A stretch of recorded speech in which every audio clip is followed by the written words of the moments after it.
सेट्सियल Hindi high school की तरफ से इस होम लर्निंग प्रोग्राम में आपका स्वागत है। सबसे पहले तो बच्चों आप लोग ये यूट्यूब चैनल सब्सक्राइब कर लीजिए। तो आज हम बच्चों कक्षा 12 के बीए सब्जेक्ट के बारे में जानकारी प्राप्त करेंगे। वाणिज्य व्यवस्था और संचालन।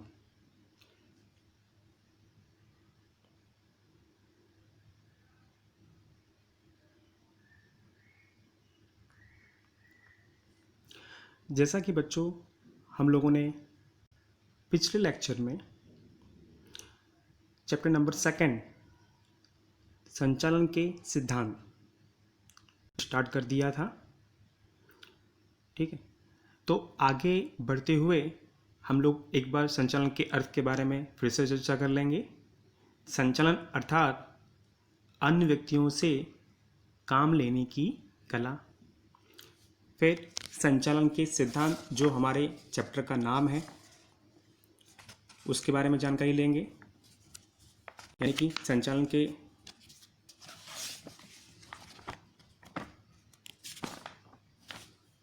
के सिद्धांत का अर्थ। संचालन के सिद्धांत संचालकों के लिए मार्गदर्शक की भूमिका निभाते हैं। वास्तव में संचालन के सिद्धांत नियम नहीं है, मात्र धारणाओं, रूढ़ियों और अनुभवों का निचोड़ है।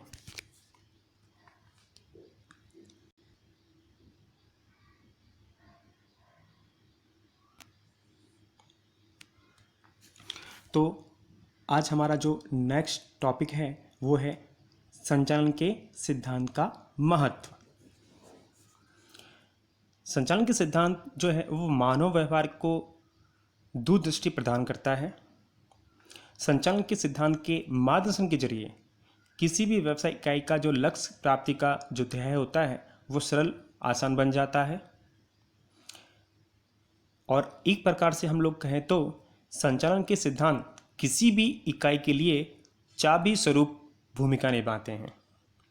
तो आइए बच्चों हम लोग संचालन के महत्व को निम्नानुसार पॉइंट टू पॉइंट में डिस्कस करेंगे, जिसमें दिया है पहला पॉइंट, संचाल की कार्यक्षमता में वृद्धि। संचालन के सिद्धांत जो होते हैं वो संचालकों को विविध प्रकार की जो परिस्थितियां होती हैं उन विविध प्रकार की परिस्थितियों में कैसे कार्य करना है, कैसे अपने कार्य को सरल बनाना है, लक्ष्य प्राप्ति का कार्य सरल बनाना है, उसके बारे में मार्गदर्शन प्रदान करता है। जिससे क्या होता है, व्यावसायिक इकाई की कार्य पद्धति कैसी हो जाती है, सुधरती है, सरल हो जाती है, आसान हो जाती है, और उसका परिणाम स्वरूप क्या होता है, संचाल की कार्यक्षमता में वृद्धि देखने को मिलती है। तो इस प्रकार ये हुआ संचाल की कार्यक्षमता में वृद्धि, संचालन के सिद्धांत का पहला महत्व।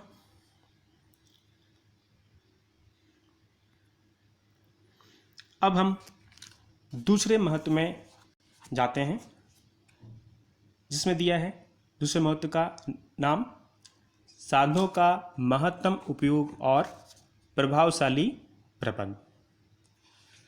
जैसे कि बच्चों आप लोग जानते होंगे, व्यावसायिक इकाई में उपलब्ध जो मानव और भौतिक संसाधन कैसे होते हैं, सीमित स्वरूप में होते हैं। तो उन्हें हमें उसका महत्तम उपयोग करना होता है। उनकी जो उपलब्धता होती है वो कैसी होती, सीमित होती, मानव और भौतिक संसाधनों का। अब उनका उपयोग भी महत्तम लेना है। तो संचालन के सिद्धांत के जरिए, उसके गाइडेंस के जरिए क्या होता है, जो उपलब्ध संसाधन हैं उनका महत्तम से महत्तम उपयोग संभव बनता है। और साथ साथ क्या होता है, उनके जो कार्य पद्धति का जो खर्च है वो कम से कम आता है, और उसका जो लाभ होता है वो क्या होता है, अधिक से अधिक मिलता है। तो इस प्रकार से संचालन के सिद्धांत का ये दूसरा प्रमुख और अच्छा महत्व हुआ। अब हम थर्ड नंबर के पॉइंट, वैज्ञानिक और तार्किक निर्णयों में सहायक। निर्णय सदैव वास्तविक विचारपूर्वक लिए गए, उद्देश्य संगत और न्यायी होने चाहिए। इसके उपरांत निर्णय समय पर यथार्थ और प्रभावशाली होने चाहिए। क्योंकि देखिए व्यवसाय इकाई के एक निर्णय, एक डिसीजन से बहुत कुछ उसके आगे का जो रास्ता है, उद्देश्य है, वो तय होता है। तो निर्णय तार्किक, सही, समयबद्ध और उद्देश्य लक्ष्य लिए जाएं, इसके बारे में, निर्णय शक्ति के बारे में जो जानकारी है, निर्णय शक्ति के बारे में जो एक गाइडेंस, अनुभव है, ठीक है, वो कहाँ से प्राप्त होता है? संचालन के सिद्धांत के जरिए प्राप्त होता है। तो ऐसा भी हम कह सकते हैं कि संचालकों को योग्य निर्णय लेने के लिए यहाँ पर संचालन के सिद्धांत क्या है? एक प्रकार की चाबी स्वरूप भूमिका प्रदान करता है। और संचालन के सिद्धांत का उपयोग के द्वारा क्या होता है? पक्षपात रहित और पूर्वाग्रह के बिना योग्य निर्णय समय पे लेने के लिए वो जो है संकेत करता है। तो इस प्रकार संचालन के सिद्धांत के 3rd नंबर का जो महत्व है वो यहाँ पर कंप्लीट हुआ। अब हम चलते हैं 4th नंबर के पॉइंट में, जो है परिवर्तित होते व्यावसायिक पर्यावरण के समकक्ष। तो बच्चों, जैसे कि हमने शुरुआत में पढ़ा था कि संचालन के सिद्धांत कैसे बनाए जाते हैं। संचालन सिद्धांत परिवर्तनशील बनाए जाते हैं, अपडेट बनाया जाता है, नवीन परंपराओं को नवीन परिस्थितियों के अनुसार उसको बनाया जाता है। तो इसी प्रकार यहाँ भी बताया गया है कि जिस प्रकार समय, परिस्थिति बदलता जाता है, उन बदलती परिस्थितियों में व्यवसाय इकाई अपने आप को वहाँ पर बेहतर से बेहतर तरीके से टिकाए रखे, उसके लिए उन्हें जो आवश्यक जानकारी और गाइडेंस किसके जरिए प्राप्त होता है? संचालन के सिद्धांत के जरिए प्राप्त होता है। तो इस प्रकार यहाँ पर इसका चौथा महत्व है वो पूरा हुआ। अब हम चलते हैं नेक्स्ट 5वें नंबर का हमारा जो पॉइंट दिया हुआ है, सामाजिक दायित्व निभाना। व्यवसाय समाज का अविभाज्य अंग है। जैसे कि आप लोग जानते हैं, कोई भी व्यवसाय इकाई, ठीक है, वो सिर्फ लाभ कमाना ही उसका प्रमुख उद्देश्य, मुख्य उद्देश्य नहीं होता है।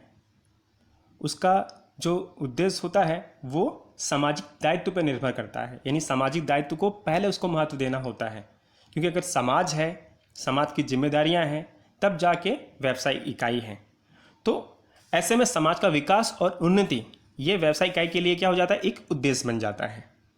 तो उसी समय संचालन के सिद्धांत की जो भूमिका होती है वो क्या होती है?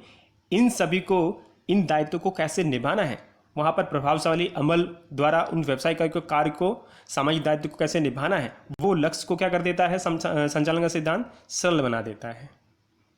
तो इस प्रकार हमारा ये 5वां पॉइंट पूरा हुआ, महत्व पूरा हुआ। अब हमारा लास्ट महत्व, 6ठा नंबर का महत्व, संशोधन, प्रशिक्षण और विकास के लिए उपयोगी। संचालन के सिद्धांत संचालन विचारधारा का प्रमुख भाग है। संचालन के सिद्धांतों के उपयोग द्वारा ही प्रशिक्षण, शिक्षण और विकास का कार्य संभव होता है। इसमें देखिए 3 पॉइंट महत्व है: संशोधन, प्रशिक्षण और विकास। किसी भी व्यवसाय इकाई को अगर अपने उद्देश्य की प्राप्ति सरल बनाना है, अच्छा विकास लेना है, अच्छे प्रतिस्पर्धा में अपने आप को आगे ले जाना है, तो संशोधन, प्रशिक्षण और विकास में बहुत ध्यान देना होगा। पर संशोधन में किस प्रकार से आपको संशोधन करना है, किस प्रकार से संशोधन में आप कुछ ना कुछ नया खोज करते हुए परिस्थिति के अनुसार कुछ ना कुछ अच्छा करना है, ठीक है, इसके बारे में जानकारी। और प्रशिक्षण, समय परिस्थिति के अनुसार आपके कार्य करने की जो पद्धति है, उस कार्य करने की पद्धति के अनुसार आपके कर्मचारी, ठीक है, आपके अधिकारी कैसे कार्य करेंगे, उनको किस प्रकार से कार्य करना है, उसका प्रशिक्षण